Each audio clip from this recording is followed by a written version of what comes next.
Let's have it. Let's have it. Please tell me about diabetes. Help me! Help me! Help me! Help me! Help me! Yes, Help me! It's diabetes, a please. I don't know. Marked by poor blood sugar control. You could have type 1 or type 2. In the type 1, known as juvenile diabetes, you could have congenital abnormalities, condition, autoimmune conditions that leads to the attack of the pancreas, whereby the islets of Langerhans are destroyed and therefore the insulins are no longer produced. Or you have the late onset where initially the body cells were responding to the presence of insulin. The binding takes place by the receptors of the body cells, but then subsequently later on in life, the cells stop responding to the presence of insulin, thereby leading to poor blood sugar. This could lead to peripheral neuropathies in the body, and could result to things like erectile dysfunction and also diabetic retinopathy affecting the eye. That was good. That was good.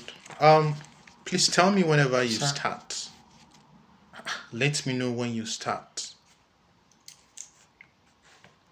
Yeah. When you're ready to start the topic, just let me know, please. How on earth would you expect me to accept this as a presentation on diabetic retinopathy? I don't think you've started. Please, whenever you start, you inform me.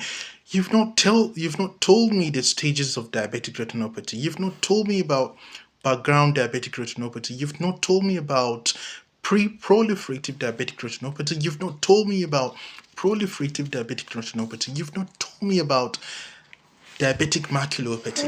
You've not told me you've not told me about the presence of dot and blood hemorrhages, cotton wool spots. You've not told me the presence of microaneurysms and venous looping, all in background diabetic retinopathy. And you've not told me that why pre-proliferative is different from background diabetic retinopathy. It's just all of the signs of background diabetic retinopathy plus intraretinal macrovascular anomalies and venous reduplication is the reason pre-proliferative is different from background. And you've not also told me that all of the signs of background plus the signs of pre-proliferative, in addition, you now have neovascularization and possibly retinal detachment. That's what makes proliferative diabetic retinopathy. You've not said any of this. You've not told me the role that vascular endothelial growth factors play in all of this.